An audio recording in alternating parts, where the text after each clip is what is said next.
Hello friends, virtual space YouTube ചാനലിൻ്റെ പുതിയൊരു വീഡിയോയിലേക്ക് എല്ലാവർക്കും സ്വാഗതം. ഇതൊരു സ്കോളർഷിപ്പ് സ്കീമിനെ കുറിച്ചുള്ള ഒരു വീഡിയോ ആണ്, ഒരു ഇൻഫോർമേറ്റീവ് ആയിട്ടുള്ള വീഡിയോ ആണ്. അപ്പോൾ സ്കോളർഷിപ്പിൻ്റെ പേര് വരുന്നത് ഗോൾഡൻ ജൂബിലി സ്കോളർഷിപ്പ് സ്കീം 2023 എന്നാണ്. അപ്പോൾ LIC നൽകുന്ന സ്കോളർഷിപ്പാണിത്.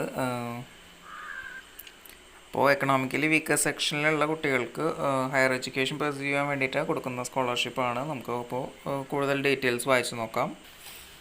അതിലാമത്തെ ഒബ്ജക്റ്റീവ് പറയുന്നുണ്ട്, അവർക്ക് ജസ്റ്റ് എക്കണോമിക്കലി വീക്കർ സെക്ഷനിലുള്ള കുട്ടികൾക്ക് മെറിറ്റോറിയസ് ആയിട്ടുള്ള സ്റ്റുഡൻസിന് ഹയർ എഡ്യൂക്കേഷൻ അതുപോലെ തന്നെ എംപ്ലോയ്മെൻറ്റിനൊക്കെ വേണ്ടിയിട്ട് കൊടുക്കുന്നതാണ്. ദെൻ സ്കോപ്പ് പറയുന്നത് scholarship is to be awarded for the students studying in India in a government or private college or university. അപ്പോൾ ഗവൺമെൻറ് കോളേജ് അല്ലെങ്കിൽ പ്രൈവറ്റ് കോളേജ് അല്ലെങ്കിൽ ഏതെങ്കിലും യൂണിവേഴ്സിറ്റിയിൽ പഠിക്കുന്നവർക്ക്. അതുപോലെ it shall also cover the technical and vocational course in industrial training institute. അപ്പോൾ ITI അതുപോലെ തന്നെ ഇൻഡസ്ട്രിയൽ ട്രെയിനിങ് സെൻറ്റർ, അപ്പോൾ ITC affiliated with national council for vocational training. അപ്പോൾ NCVT സർട്ടിഫിക്കറ്റിൻ്റെ അഫിലിയേഷനുള്ള ITI അതുപോലെ തന്നെ ITCകളിൽ പഠിക്കുന്നവർക്കും ഈ സ്കോളർഷിപ്പിന് അർഹത ഉണ്ടെന്ന് പറയുന്നുണ്ട്. അതുപോലെ പ്രൈവറ്റ് കോളേജിലാണെങ്കിലും പിന്നെ യൂണിവേഴ്സിറ്റി ഗവൺമെൻറ് കോളേജുകളിൽ പഠിക്കുന്നവർക്കും അർഹത ഉണ്ട്. അതുപോലെ തന്നെ also integrated courses after plus ടുവിന് ശേഷം ഇൻറ്റഗ്രേറ്റഡ് കോഴ്സസ് ചെയ്യുന്നവർക്കും അപേക്ഷിക്കാമെന്ന് പറയുന്നുണ്ട്. അപ്പോൾ 2 ടൈപ്പായിട്ടാണ് സ്കോളർഷിപ്പ് ഉള്ളത്. ഒന്ന് ജനറൽ സ്കോളർഷിപ്പ് വരുന്നുണ്ട്, അതുപോലെ തന്നെ special scholarship for girl child. അപ്പോൾ പെൺകുട്ടികൾക്ക് മാത്രമായിട്ടുള്ള സ്കോളർഷിപ്പ് വരുന്നുണ്ട്. ഇനിയിപ്പോൾ എലിജിബിലിറ്റി പറയുന്നത് candidate who have passed +2 exam or equivalent or regular or vocational. അപ്പോൾ +2 പാസ്സായിട്ടുള്ളവർക്കാണ്. അതുപോലെ തന്നെ അല്ലെങ്കിൽ diploma with at least 60% mark in the academic year 2022-23. അപ്പോൾ 2022-23, അതായത് കഴിഞ്ഞ അക്കാദമിക് ഇയറിൽ +2 പാസ്ഔട്ടായിട്ടുള്ള അതുപോലെ വൊക്കേഷണൽ +2 ഇക്വലൻറ്റ് അതുപോലെ തന്നെ ഡിപ്ലോമ വിത്ത് അറ്റ്ലീസ്റ്റ് 60% മാർക്ക്, അത് അല്ലെങ്കിൽ ഡിപ്ലോമയ്ക്ക് ഇക്വലൻറ്റ് പാസ്ഔട്ടായിട്ടുള്ള കഴിഞ്ഞ ഇയറിൽ അക്കാദമിക് ഇയറിൽ പാസ്ഔട്ടായിട്ടുള്ളവർക്കാണ് അപേക്ഷിക്കാൻ അർഹത ഉള്ളത്. And whose parents or guardians annual income for all source not exceeding 2.5 lakhs. അപ്പം പാരൻസിൻ്റെ ആനുവൽ ഇൻകം ഈ 60% മാർക്ക് അതുപോലെ തന്നെ പാരൻസിൻ്റെ ആനുവൽ ഇൻകം 2.5 ലക്ഷത്തിൽ താഴെ ആവണമെന്ന് പറഞ്ഞിട്ടുണ്ട്.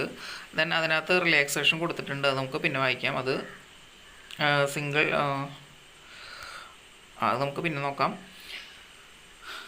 ഇവർക്കാണ് എലിജിബിലിറ്റി ഉള്ളത്. അപ്പോൾ +2 കഴിഞ്ഞിട്ട് scholarship provided to the students who are interested and willing to pursue higher education in field of medicine, engineering, graduation in any discipline. അതുപോലെ തന്നെ ഇൻറ്റഗ്രേറ്റഡ് കോഴ്സസ്, പിന്നെ diploma course in any field or other equivalent courses, vocational course through government recognised college അല്ലെങ്കിൽ institutions or course in industrial training institutes. അപ്പോൾ medicine, engineering, graduation ഏത് discipline ആയാലും കുഴപ്പമില്ല.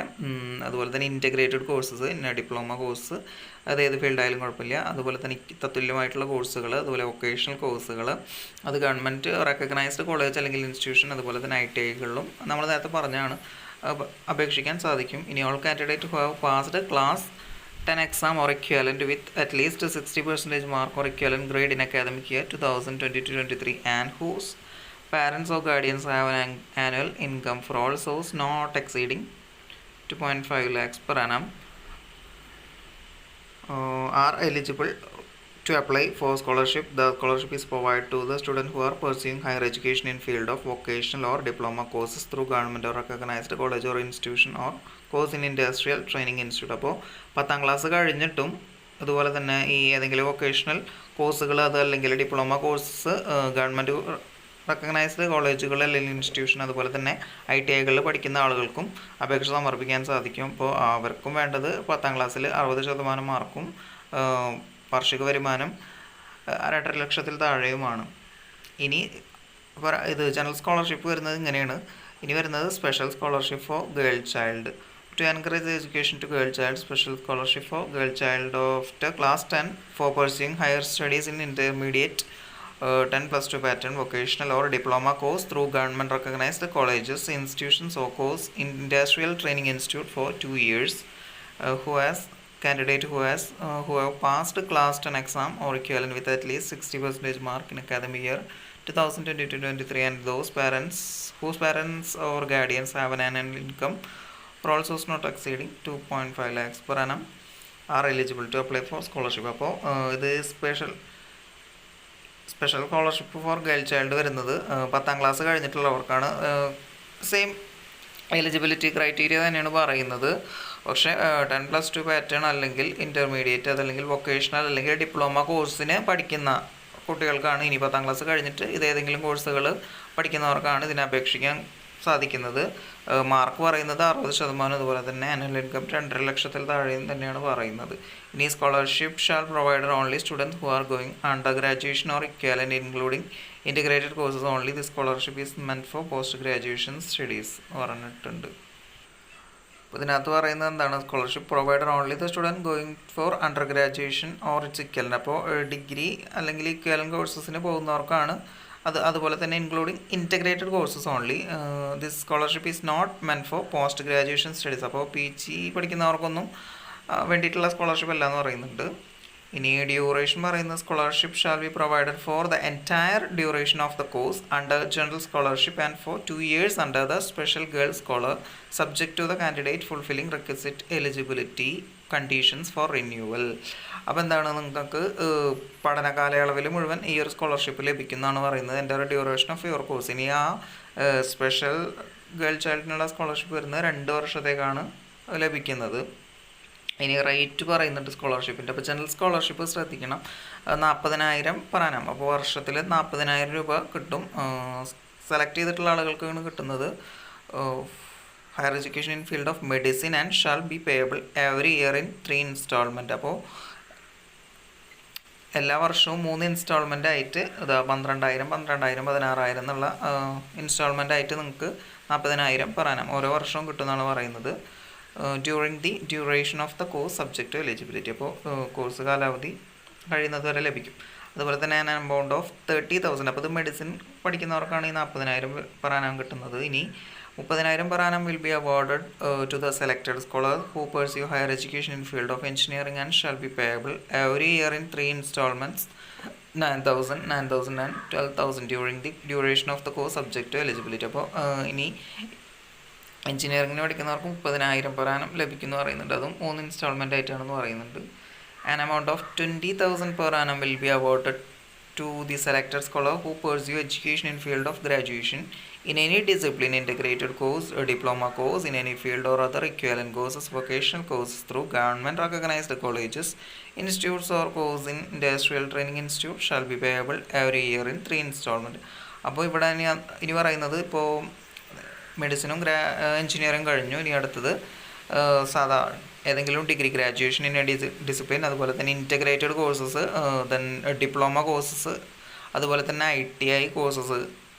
അപ്പോൾ ഇതൊക്കെ പഠിക്കുന്നവർക്ക് per annum 20,000 വെച്ചാണ് കിട്ടുന്നത്. അതും 3 ഇൻസ്റ്റാൾമെൻ്റ് ആയിട്ടാണ് കിട്ടുന്നത്. ഇനി സ്പെഷ്യൽ സ്കോളർഷിപ്പ് ഫോർ ഗേൾ ചൈൽഡിന് വരുന്നത് an amount of 15,000 per annum will be awarded to the selected girl child for scholarship after class 10 for pursuing higher studies, vocational 10+2 pattern through government recognized college or institution or course industrial training institute for 2 years shall be payable in 3 installment. അപ്പോൾ ഈ ഒരു scholarship വരുന്നത് special girl ചൈൽഡിനുള്ളത് 15,000 രൂപയാണ് വരുന്നത്. അത് per annum കിട്ടും 4,500, 6,000 എന്നുള്ള നിലക്ക് 3 ഇൻസ്റ്റാൾമെൻ്റ് ആയിട്ട് ലഭിക്കുമെന്ന് പറഞ്ഞിട്ടുണ്ട്.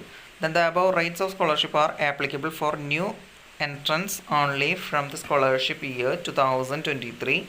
Students who are already receiving scholarship from the LIC JF from previous year shall be continue to draw scholarship at the same rate fixed at the time of their selection till the completion of their course. അപ്പോൾ ഇത് എന്താണ്, 2023 ഇപ്പുറത്തേക്ക് അപേക്ഷ സമർപ്പിച്ച അല്ലെങ്കിൽ പഠിക്കുന്ന കുട്ടികൾക്കാണ്. അപ്പോൾ മുൻപ് കിട്ടിയിരുന്നവർക്ക് പണ്ട് നിശ്ചയിച്ച റേറ്റ് തന്നെയാണ് ലഭിക്കുള്ളൂ എന്ന് പറയുന്നുണ്ട്. അപ്പോൾ ഇനി അങ്ങോട്ട് അപേക്ഷിക്കുന്നവർക്കുള്ള റേറ്റാണ് ഇപ്പോൾ ഈ പറഞ്ഞിട്ടുള്ളത്. The scholarship amount will be transfer to the bank account selected scholar through NEFT. In case of candidate is selected for scholarship, the bank account details, IFSC code, copy of cancelled check with the name of beneficiary is compulsory. In case of merged banks, the new IFSC code of bank should be mentioned. The bank account to which the amount to be transferred has to be active. In case of it dormant, the same should be activated before details are provided. ഇനി bank അക്കൗണ്ടിൻ്റെ കാര്യമാണ് പറയുന്നത്, ഒന്നുമില്ല. നമുക്ക് എന്താണ് പൈസ നിങ്ങളുടെ bank അക്കൗണ്ടിലേക്കാണ് വരിക എന്നൊക്കെ പറയുന്നുണ്ട്. സാധാ കാര്യങ്ങളാണ്. അടുത്തത് condition for scholarship shall B awarded to the students who have secured not less than a 60% marks or equivalent grade in previous final year exam and annual income of whose parents or guardian shall does not exceed 2.5 lakh per annum. ഒന്നുമില്ല, നേരത്തെ പറഞ്ഞ കാര്യങ്ങൾ തന്നെയാണ്. Condition പറയുന്നത് 60% Marco അല്ലെങ്കിൽ equivalent ആയിരിക്കണം. Then annual income 2.5 lakhs താഴെ ആയിരിക്കണം. ഇനി റിലാക്സേഷൻ നേരത്തെ പറഞ്ഞിട്ടുണ്ടായിരുന്നല്ലോ, അത് വരുന്നത് relaxation is in upper limit of annual income criteria from the person 2.5 lakhs to 4 lakhs shall be granted only in case where a woman, a widow, a single mother or unmarried is sole beard earner of the family. അപ്പോൾ എന്താണ്, ഒരു വിധവ, അതുപോലെ തന്നെ single mother, അവിവാഹിതമായിട്ടുള്ള അമ്മമാർ, അവർ അവരുടെ മാത്രം വരുമാനത്തിൽ കഴിയുന്ന കുടുംബമാണെന്നുണ്ടെങ്കിൽ 2.5 ലക്ഷം മുതൽ 4.5 ലക്ഷം വരെ വരുമാനമാകാമെന്ന് പറയുന്നുണ്ട്. അടുത്തത് selection four LIC scholarship will be on the basis of merit such as percentage off mark in class 12 or 10th and family background, annual income of the family and final selection of candidate shell be done on merit based on the list candidate eligible for selection in descending order of percentage of marks obtained. Then selection വരുന്നത് നിങ്ങളുടെ 10-12 ക്ലാസ്സുകളിലെ mark അനുസരിച്ചും family income അനുസരിച്ചും ആയിരിക്കും. ഇനി മാർക്കിൻ്റെ പെർസെൻറ്റേജിൻ്റെ descending ഓർഡറിലായിരിക്കും selection വരുന്നതെന്ന് പറയുന്നുണ്ട്. ഇനി ടൈ വന്നു കഴിഞ്ഞാൽ ലോവസ്റ്റ് ഇൻകം ഉള്ള ആളെ സെലക്ട് ചെയ്യുമെന്ന് പറയുന്നുണ്ട്. അതുപോലെ തന്നെ candidate already recipient of scholarship from any trust or institution, then such candidate shall not be considered for LIC GJF scholarship payment. However, this will not apply candidate receiving SC/ST student scholarship from government, state or central at the time of selection or receive scholarship after getting selected for JGP scholarship. അപ്പോൾ ഇത് പറയുന്നത് എന്താണ്, ആർക്കെങ്കിലും ഏതെങ്കിലും trust അല്ലെങ്കിൽ ഇൻസ്റ്റിറ്റ്യൂഷനിൽ നിന്ന് scholarship കിട്ടുന്ന ആളുകൾ എന്താണ് ഇതിനെ അപേക്ഷിക്കേണ്ടതെന്ന് പറഞ്ഞിട്ടുണ്ട്. അവർക്ക് കിട്ടില്ല എന്ന് പറയുന്നുണ്ട്. ആൻഡ് അത് SC/ST സ്റ്റുഡൻസിന് ഗവൺമെൻറ്, സ്റ്റേറ്റ് ഗവൺമെൻറ് നൽകുന്ന സ്കോളർഷിപ്പൊന്നും ബാധകമല്ല എന്ന് പറയുന്നുണ്ട്. The candidate who gain lateral entry in second year engineering degree course or take regular admission on first year of engineering degree course after completing diploma shall eligible for scholarship provided they have passed a diploma with 60% in the intermediate preceding year. അപ്പോൾ lateral entry വഴി second year എഞ്ചിനീയറിങ്ങിന് ചേർന്ന് പഠിക്കുന്ന diploma കഴിഞ്ഞവർക്കും ഇതിന് അപേക്ഷ സമർപ്പിക്കാം. So നിങ്ങൾക്ക് diploma കോഴ്സിൽ 60% mark ഉണ്ടായാൽ മതി. Then candidate who change their stream from after getting selected for scholarship and the course duration is greater than the stream student is selected, such student will continue to receive scholarship only for the duration for which they are originally selected. However, if the candidate switches to stream which lesser the duration, then scholarship will be payable for the duration of the stream with lesser duration. അപ്പോൾ പറയുന്നത്, നിങ്ങളിപ്പോൾ ഒരു scholarship ഈ ഒരു സമയത്ത് select ചെയ്ത് ഇനി നിങ്ങൾ കോഴ്സ് ചേഞ്ച് ചെയ്യണമെങ്കിൽ, ഡ്യൂറേഷൻ അധികരിച്ച കോഴ്സാണ് സെലക്ട് ചെയ്യുന്നുണ്ടെങ്കിൽ ഇപ്പം നിങ്ങൾ എന്തിനാണോ ചേർന്നിട്ടുള്ളത് ആ ഒരു ഡ്യൂറേഷനുള്ളതേ കിട്ടുള്ളൂ. ഇനി കുറഞ്ഞ ഡ്യൂറേഷനുള്ളതാണ് നിങ്ങൾ ഇനി സ്ട്രീം ചേഞ്ച് ചെയ്യണമെന്നുണ്ടെങ്കിൽ നിങ്ങൾക്ക് ആ ഒരു കാലാവധിക്കുള്ളതേ കിട്ടുള്ളൂ എന്ന് പറയുന്നുണ്ട്. Candidate who are pursuing course under any stream through correspondence or part time or evening or night classes R and or through open university shall not be eligible for scholarship. അപ്പോൾ night class, അതുപോലെ evening class, അല്ലെങ്കിൽ part time, അല്ലെങ്കിൽ correspondence course, അതുപോലെ തന്നെ open യൂണിവേഴ്സിറ്റിയിൽ പഠിക്കുന്ന ആളുകൾക്കും എന്താണ് ഈ ഒരു സ്കോളർഷിപ്പിന് അർഹത ഇല്ല എന്ന് പറയുന്നുണ്ട്. Candidate who are pursuing chartered accountant CA, CS, ICWA or similar self study course are not eligible for scholarship. അപ്പോൾ CA കോഴ്സ്, അതുപോലെ CS, ICWA ഇതൊക്കെ പഠിക്കുന്ന ആളുകൾക്കും എന്താണ് ഇതുപോലെ സിമിലർ ആയിട്ടുള്ള മറ്റു കോഴ്സുകൾ ചെയ്യുന്നവർക്കും സെൽഫ് സ്റ്റഡി കോഴ്സസ് ചെയ്യുന്നവർക്കും എന്താണ് എലിജിബിലിറ്റി ഇല്ല എന്ന് പറയുന്നുണ്ട്. അപ്പോൾ who are desirous of pursuing diploma course in any stream after class 10 will be allowed scholarship under special grade scholarship or a regular scholar category. 10th ക്ലാസ്സിന് ശേഷം ഡിപ്ലോമ പഠിക്കുന്നവർക്ക് ഈ 2 സ്കോളർഷിപ്പിനും അർഹത ഉണ്ടെന്ന് പറയുന്നുണ്ട്. Candidate passing class 12 vocational and pursuing studies in any stream as laid down under scholarship scheme will be considered for scholarship. 12 കഴിഞ്ഞിട്ട് class 12 vocational പഠിച്ചിട്ട് higher studies പോകുന്ന ആളുകൾക്ക് അപേക്ഷിക്കാം. For continuation of general scholarship under medical engineering stream, candidate must secure at least 55% marks or equivalent grade in the previous annual examination of the course for which the scholarship is awarded. Failing which, the scholarship will be discontinued. The candidate shall also clear every midterm semester with pass in all subjects.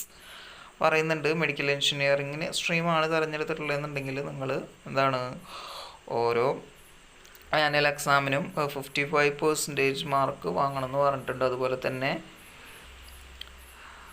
അതുപോലെ തന്നെ mid term സെമിസ്റ്ററുകളിൽ എല്ലാ സബ്ജക്റ്റിലും പാസ്സാവണമെന്ന് പറഞ്ഞിട്ടുണ്ട്. For a continuation of general scholarship under graduation, arts, science, commerce and other course, candidate must secure at least 50% marks or equivalent grade in previous annual examination of the course for which the scholarship is awarded. Failing which the scholarship will be discontinued. ഇനി arts, science, commerce അതുപോലെ തന്നെ മറ്റ് കോഴ്സുകൾ, degree കോഴ്സുകൾ ചെയ്യുന്നവർക്ക് 50% mark annual എക്സാമിൽ വാങ്ങണമെന്ന് പറഞ്ഞിട്ടുണ്ട്. അതല്ലാന്നുണ്ടെങ്കിൽ സ്കോളർഷിപ്പ് പിന്നത്തെ വർഷം കിട്ടില്ല. Candidate selected for special scholarship for girl child should secure 50% mark in 11th standard to become eligible for renewal. അപ്പോൾ സ്പെഷ്യൽ ഗേൾ ചൈൽഡിനുള്ള സ്കോളർഷിപ്പ് വാങ്ങുന്ന ആൾ 11ൽ 50% മാർക്ക് വാങ്ങണം, അല്ലെങ്കിൽ 12ൽ സ്കോളർഷിപ്പ് റിന്യൂ ചെയ്യാൻ പറ്റില്ല. അതുപോലെ scholarship will be given only to one student in a family. However, 2 students from the same family can be considered for scholarship provided the second candidate is a girl. അപ്പോൾ ഒരു വീട്ടിൽ നിന്ന് ഒരു കുട്ടിക്ക് scholarship കൊടുക്കുള്ളൂ. ഇനിയിപ്പോൾ രണ്ടാമത്തെ കുട്ടി അപേക്ഷിക്കുന്നത് ഒരു പെൺകുട്ടിയാണെന്നുണ്ടെങ്കിൽ കൺസിഡർ ചെയ്യുന്നു പറഞ്ഞിട്ടുണ്ട്. The student shall be regular in attendance for which the yardstick shall be decided by competent authority of the school or college, university. അപ്പോൾ സ്കോളർഷിപ്പ് വാങ്ങുന്നവരെന്തായിരിക്കണം, റെഗുലർ അറ്റൻഡർ ആയിരിക്കണം. അതുപോലെ അറ്റൻഡൻസിൻ്റെ കാര്യങ്ങൾ decided by the authority of school, college, university. അപ്പോൾ ഈ പറയപ്പെടുന്ന നിങ്ങൾക്ക് എന്താണ് കറക്റ്റായിട്ട് അറ്റൻഡൻസ് ഉണ്ടാവണം എവിടെ, സ്കൂൾ അല്ലെങ്കിൽ കോളേജ് അല്ലെങ്കിൽ യൂണിവേഴ്സിറ്റി പറയുന്ന അത്രയും. അതുപോലെ income certificate should be on self clarification basis by way of an affidavit on non judicial stamp paper duly notarised for self employed parents and from employer for employed parents, supported by documents from revenue department such as land held in name of parents. അപ്പോൾ എന്താണ് പറയുന്നത്, income certificate വേണം. അതുപോലെ തന്നെ should be self certification basis by way which an addition affidavit on non judicial stamp paper. അപ്പോൾ ഒരു affidavit വെക്കണം. അതുപോലെ തന്നെ നോട്ടറൈസ്ഡ്, ഡ്യൂലി നോട്ടറൈസ്ഡ്, നോട്ടറി വക്കീലിൻ്റെ സാക്ഷ്യപത്രം വേണം തോന്നുന്നുണ്ട്. അതുപോലെ തന്നെ ഫോർ സെൽഫ് എംപ്ലോയിഡ് പേരൻസ്, അവർക്ക് സെൽഫ് എംപ്ലോയിഡ് പേരൻസിന് ഇതൊക്കെ എന്താണ് റവന്യൂ ഡിപ്പാർട്ട്മെൻറ്റിൽ നിന്ന് കിട്ടുന്ന ഇൻകം സർട്ടിഫിക്കറ്റിൻ്റെ കൂടെ ഇതും കൂടി വേണം പറയുന്നുണ്ട്. Then if a student is violating any terms and conditions for scholarship, the scholarship may be suspended or cancelled. അപ്പോൾ നിങ്ങൾ എന്തെങ്കിലുമൊക്കെ വയലേഷൻസ് നടത്തിയിട്ടുണ്ടെങ്കിൽ ഈ പറയുന്ന ടേംസ് ആൻഡ് കണ്ടീഷനിൽ നിങ്ങൾക്ക് എന്താണ് സ്കോളർഷിപ്പ് സസ്പെൻഡ് ചെയ്യുക അല്ലെങ്കിൽ ക്യാൻസൽ ചെയ്യും. Well, if a student is found to have obtained a scholarship by false statement or certificate, his or her scholarship shall be cancelled forthwith and the amount of scholarship paid shall be recovered at the discretion of this concerned divisional administration of LIC. അപ്പോൾ നിങ്ങൾ എന്തെങ്കിലും false certificate വെച്ചിട്ടൊക്കെ ഇത് വാങ്ങുന്നുണ്ടെങ്കിൽ recover ചെയ്യുമെന്ന് പറയുന്നുണ്ട്. Out of the 30 students to be shortlisted, 20 students will be selected under general scholarship and 10 boys and 10 girls and 10 girls under special scholarship for girl child depending on merit and eligibility by divisional office for grant scholarship. 30 ആളെ അവർ തിരഞ്ഞെടുക്കുമെന്ന് പറഞ്ഞിട്ടുണ്ട്. 10 പെണ്ണ് general സ്കോളർഷിപ്പിൽ, പിന്നെ special ഗേളിൽ ഒരു 10 പെണ്ണ്. Then declaration by candidate. The candidate have to give an irrevocable authorization to LIC Foundation to use the data which includes PAN, Aadhaar card number submitted by him or her evaluation of her application. ഇതിനൊരു declaration വേണമെന്ന് പറയുന്നുണ്ട്. That is foundation to use the data in which includes PAN, Aadhaar card number submitted by, നിങ്ങൾ കൊടുക്കുന്ന Aadhaar card number അതുപോലെ PAN card number ഇതൊക്കെ അതിനകത്തുള്ള data use ചെയ്യാത്തവർക്ക് declaration കൊടുക്കണം എന്ന് പറഞ്ഞിട്ടുണ്ട്. ഇനി മോഡ് ഓഫ് അപ്ലൈ എന്ന് പറയുന്നത് എന്താണ്, LIC-India.in എന്ന വെബ്സൈറ്റ് മുഖേനയാണ് നമുക്ക് കാണിച്ചു തരാം അപേക്ഷ സമർപ്പിക്കേണ്ടത്. Once online application is submitted, the candidate will get an acknowledgement on email ID provided by him or in online application for the correspondence will be made by Divisional Office of LIC, which is mentioned in acknowledgement mail. The candidate should ensure to submit his or correct email ID and contact number for communication at a later date if required. For further details, candidate may refer to document instructions to candidates for online submission of applications. ഇനി last date അപ്പോൾ നിങ്ങൾ further കാര്യങ്ങൾക്ക് വേണ്ടിയിട്ട് ഒരു valid ആയിട്ടുള്ള email I D അതുപോലെ തന്നെ mobile number provide ചെയ്യുമെന്ന് പറഞ്ഞിട്ടുണ്ട്. ലാസ്റ്റ് ഡേറ്റ് ആപ്ലിക്കേഷൻ്റെത് 14/1/2024 ഇപ്പോൾ ഡേറ്റ് ഓൾമോസ്റ്റ് കഴിയാനായിട്ടുണ്ട്. ഇതുവരെ അപ്ലൈ ചെയ്യാത്ത ആളുകൾ അപ്ലൈ ചെയ്തോളുക.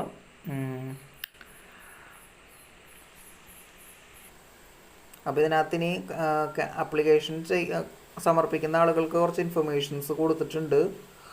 അപ്പോൾ നമുക്ക് വെബ്സൈറ്റിൽ നിന്ന് ഇത് ഡൗൺലോഡ് ചെയ്ത് എടുക്കാൻ സാധിക്കും. ഇതാണ് വെബ്സൈറ്റ്. ഇതിനകത്ത് ഫസ്റ്റ് വരുന്ന നോട്ടിഫിക്കേഷനിൽ നമുക്ക് ആദ്യം എടുത്ത് വായിച്ച് നോക്കാം. അതുപോലെ തന്നെ ഇൻസ്ട്രക്ഷൻ ടു കാൻഡിഡേറ്റ് എന്ന് പറയുന്ന നോട്ടിഫിക്കേഷൻ ഉണ്ട്, അതും നമുക്ക് എടുത്ത് വായിക്കാം. അതുപോലെ ക്ലിക്ക് ചെയ്യാൻ ടു അപ്ലൈ എന്നുള്ള ക്ലിക്ക് ചെയ്ത് കഴിഞ്ഞാൽ ഇതാണ് നിങ്ങൾ ഫില്ല് ചെയ്യേണ്ട ഒരു ഫോം വരുന്നത്. നിങ്ങളുടെ ബേസിക് ഡീറ്റെയിൽസ് അതുപോലെ തന്നെ 2-3 ഡിക്ലറേഷനൊക്കെയാണ് ഇവിടെ ചോദിച്ചിട്ടുള്ളത്. ദെൻ ഡോക്യുമെൻറ്റ്സ് അപ്ലോഡ് ചെയ്യാൻ ഇവിടെ ഇപ്പോൾ ഡോക്യുമെൻറ്റ്സ് ഒന്നും അപ്ലൈ ചെയ്യാൻ കാണുന്നില്ല. അപ്പോൾ വീഡിയോ യൂസ്ഫുൾ ആയെന്ന് കരുതുന്നു. ഈ ഒരു ലിങ്ക് ഡിസ്ക്രിപ്ഷൻ ബോക്സിൽ നൽകാം. അപ്പോൾ ഇതുപോലത്തെ ഇൻഫോർമേറ്റീവ് ആയിട്ടുള്ള വീഡിയോസ് ലഭിക്കുന്നതിന് വേണ്ടി ചാനൽ സബ്സ്ക്രൈബ് ചെയ്യുക. അതുപോലെ തന്നെ നിങ്ങളുടെ കൂടുതൽ സുഹൃത്തുക്കളിലേക്ക് വീഡിയോ ഷെയർ ചെയ്ത് കൊടുക്കുക. Thanks for watching.